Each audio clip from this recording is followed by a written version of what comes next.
Tell me, what happened in Russia in the 90s with Boris Yeltsin, the politics, including selling off most state assets, that was primarily on the advice from professors from the United States of America that flew in, I mean, certainly the crash privatization campaign was heavily pushed by various sort of American neoliberal advisors or whatever.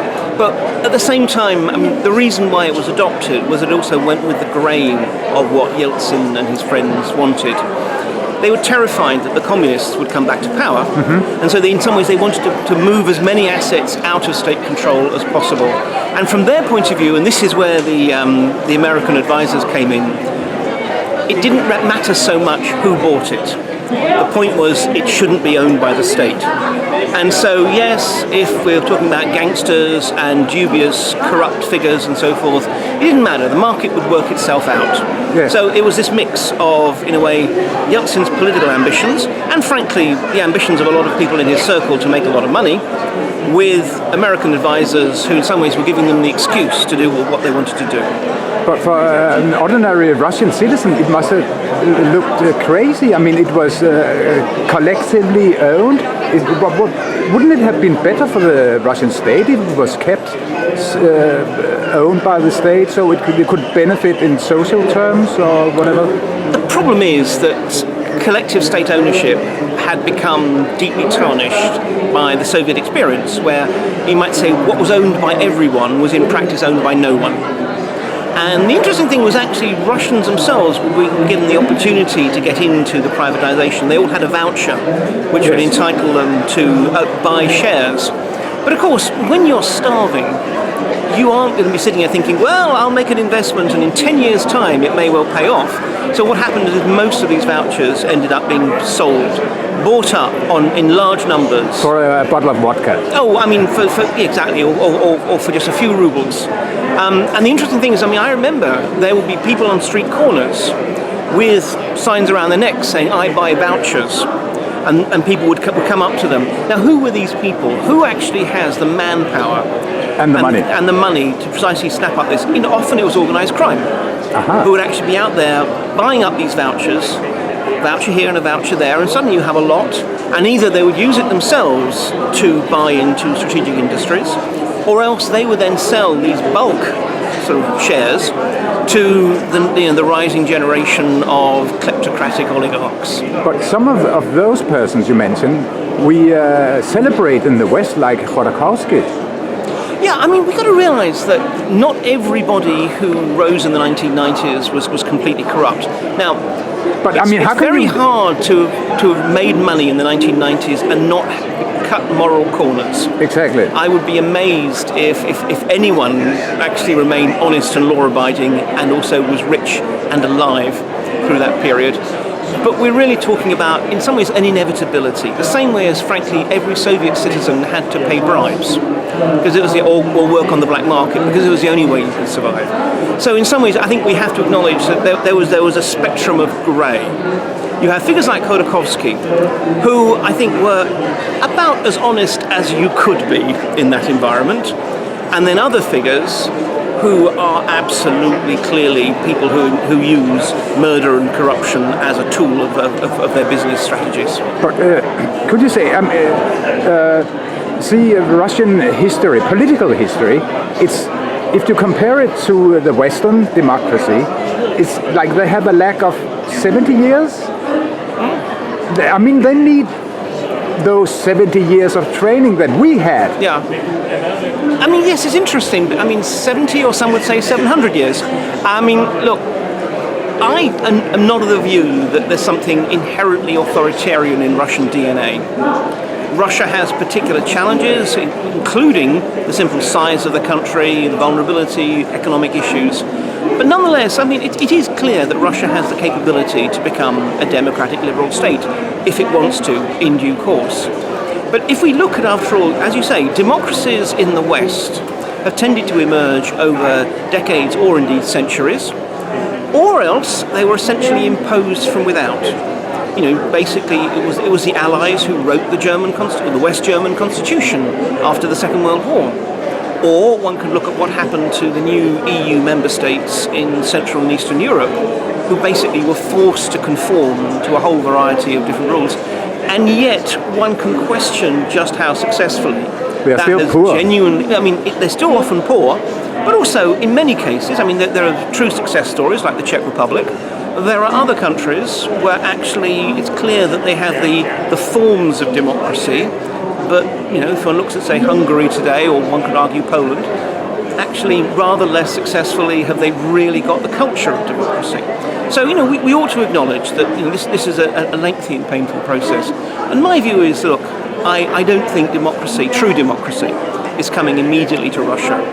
But what I think is very, very striking is the degree to which Russians have learned something about themselves. They have learned that they do not want to be powerless, just simply subjects of the state. And so whether it's the next political generation or more likely the generation after that, the people who are still at the moment, the 20-something-year-olds and so forth, people who've travelled, who have an idea of what they want. But I do think that democracy of some kind is coming to Russia eventually. But even still, if you ask young people in Russia, they will say, no, we don't want the 90s again. This is, our big problem is we in the West, in my opinion, although we can't be blamed for everything that goes wrong, but nonetheless we have to recognise in the 1990s we dramatically mishandled Russia. Firstly, we allowed the impoverishment of the overwhelming majority, and we allowed them to identify that with democracy. But secondly, we didn't really practice what we preached. We talked about the importance of democracy in Russia. In 1993, Boris Yeltsin shelled his own parliament because of a dispute. Technically, but constitutionally, at that point, he was no longer president. He then subsequently rewrote the constitution to say it was all right all along. It doesn't work that way. But nonetheless, because it was a Soviet-era hangover parliament full of unpleasant nationalists and communists, we in the West, we didn't want parliament to win, so we basically praised Yeltsin for doing it. 1996, it looked as if the communists were going to win the elections. And again, we didn't want that. So when Yeltsin and a collection of bankers and media magnates rigged the election to make sure he got re-elected, we praised him as the great spirit of democracy. And we should be surprised that Russians think that democracy everywhere is a sham, that it's always managed and manipulated, and that we in the West are essentially hypocrites who talk the talk but don't walk the walk. I mean, I think this is it. We unfortunately, we allowed, in my opinion, the circumstances for the rise, not specifically of Putin, but of someone like Putin, precisely because we undermined Russia, we marginalized Russia, we ignored Russia, and we allowed people to assume that democracy meant poverty and lies. Exactly, but because still in Russia, many still view Putin as more or less the rescuer of the nation. How will that change in Russian minds? I think that we're already seeing, and we've seen it frankly for some time. In the immediate years after the 1990s, then gratitude for Putin saving the country. And we ought to notice, by the way, that a lot of this happened not because of Putin. It was anyway, the anarchy of the 1990s was already beginning to sort of bubble down by the time Putin came to power. So he has some role in restoring stability and indeed plenty to Russia, but we should note that he was also very, very lucky in his first couple of presidencies. But yes, absolutely. At the time in particular, time and time again, when you talk to Russians, they would frame it as exactly the man who saved us from the 1990s. But that was a long time ago. And I think gratitude amongst populations tends to decline.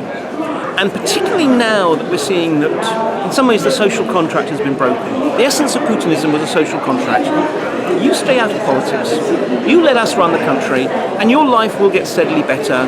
You will know that your kids will have a better life than you, and so forth. People can't and don't have that kind of faith anymore. They actually see their lives getting slowly, not dramatically, but slowly getting worse. It's harder to be optimistic about the fate of your kids. But and in because that context, of the war in Ukraine? Or? It's a combination. It's largely because of the war and sanctions and so forth. But it's also, I think, frankly, that Putin is no longer the Putin of those era. I mean, he's a 71-year-old who's increasingly out of touch, increasingly not really, managing much of the country, and certainly nowhere near as connected to the Russian people as he was in the past. So for all these reasons, I think the 1990s is, frankly, heading back into history. And also, many Russians, they prefer a strong Russian state, because if they just open up their doors, they feel, and they could have a point in that regarding the 90s, that the Western businessmen would just buy Russia for a nickel. To be honest, I think actually many Russians wouldn't mind, being bought up. Because actually their experience of late has been when foreign companies come in, the McDonald's and so of this world, actually they bring with them a lot that's positive in terms of business practice and the like. I think that there isn't anymore the same fear. There isn't anymore this same sense of we have to kind of keep our borders strong and keep our state strong. That is very much what Putin is trying to push out in his propaganda. But I think it's having less and less traction with the Russian people. It's quite interesting. Obviously, it's very difficult in the current state, with Russia really being an authoritarian regime nudging into totalitarianism, to really get a sense of what the Russian people think. But people have done some inventive ways of trying to do surveys and polls of public opinion. And it's clear that, roughly speaking, the same way as only about 25% of Russians truly support the war in Ukraine, well, likewise, a lot of Russians don't believe that they need to be in a security state, that actually would like to see reopened, borders with the West, reopened connections with the West, and so forth. But at the moment, in a way, the Russians don't get a choice as to whether that happens. But could they, in the end, could the Russians have their own way of democracy and progress? Does it have to be something they more or less buy in the West? Look, all countries ultimately have their own democracies. British democracy is different from French democracy, which is very different, I'm glad to say, from American democracy. So, of course, it's going to be democracy with some kind of Russian characteristics. The fundamentals are the important thing. The idea that sovereignty comes from the people rather than from above or from some sense of historic mission or whatever. So, yes, of course, whatever a democracy emerges eventually in Russia will be Russian. But the point is that is something that unfortunately will take time, and as I said, it's probably a couple of political generations away. Just one generation, or? I think it's 2 generations away. I think that sort of the next political generation, the people who are currently the 50-year-olds, the 60-year-olds, they are essentially ruthless, pragmatic kleptocrats. They may well bring rule of law, because in a way, once you've stolen everything, you want to legalize it. Particularly because a lot of them are getting older, they're beginning to think about succession, they're beginning to think about wanting to be able to hand it on to their retirement. Kids. Yeah, exactly. So you want a secure retirement for yourself, a secure transfer of wealth to your kids, and you need rule of law for that. As we saw, you can't have democracy without rule of law. That's the mistake they made in the 1990s. So if this next generation bringing rule of law, maybe the generation after that will be the ones who can then build on that to bring a working democracy. That's it's very positive, and I know I'm unfashionably optimistic about Russia's long-term hopes. But on the other hand, that I think is how it happened, and that's the kind of timeline. I don't think we can see an accelerated transition. It will take time, and it has to come, as I say, from the Russians. It's not something that the rest of the world can try and sort of dictate to Russia and provide a blueprint. The final question.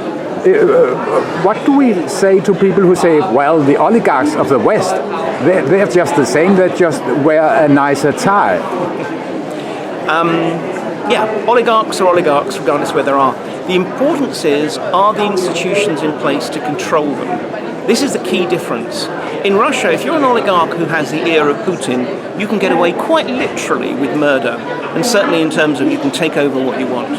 In the West, to greater or lesser extents, we still do have rule of law, independent judiciaries, democracies, which can change governments when they decided to when they seem to be kind of crossing the lines. So yeah, oligarchs will be oligarchs wherever, but in Russia they have vastly more scope to do their dirty work. But we can vote away our oligarchs.